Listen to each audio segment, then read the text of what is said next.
VOC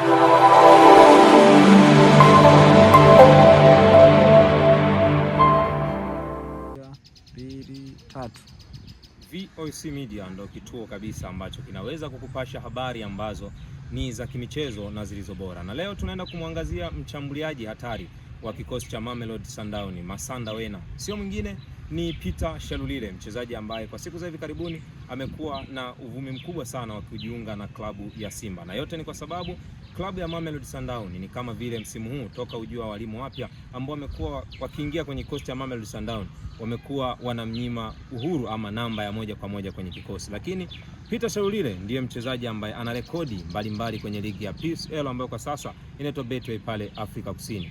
Mchezaji huyu mpaka sasa ndiye mchezaji ambaye amefunga magoli 100 plus mpaka sasa kwenye ligi ya Afrika Kusini kuliko wachezaji wote waliowahi kujiunga pale Afrika Kusini kuichezea ligi ya South Africa. Lakini pia Peter Shalulile ni raia wa Namibia, miongoni mwa wachezaji wenye vibweka vingi sana pale tu anapokuwa amefunga bao. Mchezaji huyu raia wa Namibia anahusishwa na klabu ya Simba. Kwa nini? Mwalimu Steve Barker amekuwa na uhitaji wa mshambuliaji wa moja kwa moja kwenye safu ya ushambuliaji, na yote ni kwa sababu Jonathan Soa ameonekana akiwa na utovu wa nidhamu kwa siku za hivi karibuni. Ukiangalia kwenye klabu ya Simba, maneno mengi yamezuka akisema ya kwamba Selemani Mwalimu hatoshi kuwa striker namba moja kwenye kikosi cha Simba. Hivyo wameamua sasa kuingia kwenye sakata la moja kwa moja kumtafuta saini ya mshambuliaji kinara wa kikosi cha Mamelodi Sundowns ambaye ni Peter Shalulile. Kwa klabu ya Simba na mfumo wa Mwalimu Steve Barker, Peter Shalulile anaweza kufiti kwa sababu yeye ni mshambuliaji ambaye anamudu kusimama, lakini pia anaporuhusiwa kufanya mikimbio pembeni mwa uwanja na katikati mwa uwanja yote anamudu kufanya hivyo. Na huyo ni Peter Shalulile, mchezaji wa kikosi cha Mamelodi Sundowns. Simba kama endapo atamnasa, basi moja kwa moja anaweza akawa ni striker namba moja kwenye kikosi cha Simba, kama tu endapo hawatokuwa na striker mwingine wa kigeni mbadala. Kwa usahihi na kwa ubora na uweledi alionao Peter Shalulile katika kupachika mabao, basi anawatosha klabu ya Simba katika ufanisi wa moja kwa moja wa kulisakama lango la mpinzani. Hii ni VOC Media, Potembo, bye bye. Nganisha nayo ya nanili ya Wydad kwenda kurudi Wydad. Nganishe moja kwa moja. Kwamba Simba wanajihusisha na tetesi hizo kwa sababu hata nani aliyepo ana kwa tetesi za kurudi Wydad kwa sababu yupo Simba kwa mkopo, utaiwekaje? Niunganisha hapo hiyo. Ile na dakika ngapi? Hii na 2. Klabu ya Simba wameanza kufanya hivyo kwa sababu hawana striker wa moja kwa moja ambaye amesajiliwa kwa moja kwa moja, kwa sababu alikuwepo Jonathan Soa.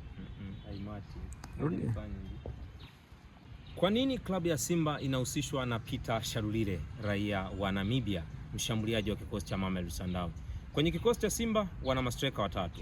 Striker namba moja ni Selemani Mwalimu, striker namba 2 ni Jonathan Soa, raia wa Ghana, lakini striker mwingine ni Baraka Mwangosi.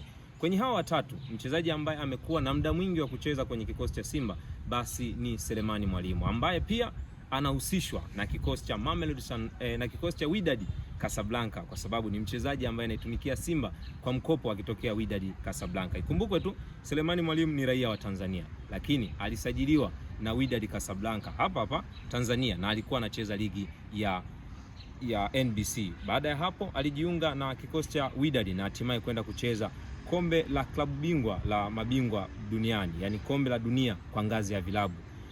Na mpaka sasa kwa nini anahusishwa kutoka kwenye kikosi cha Simba? Performance yake inawatosha Wydad Casablanca na kuamini ya kwamba huenda akawa mshambuliaji mzuri kwenye kikosi chao.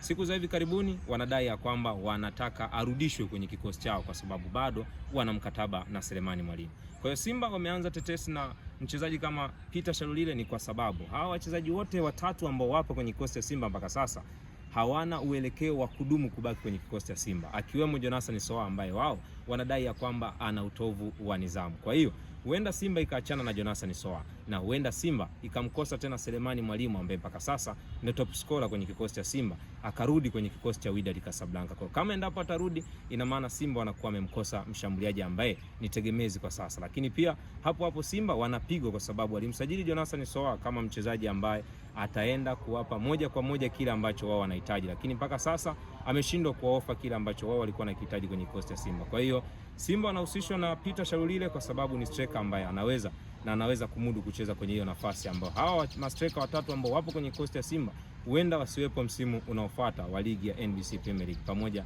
na makombe mengine ambayo Simba Sport Club atakuwa anashiriki. Hii ni VOC Media na mimi ni Potembo.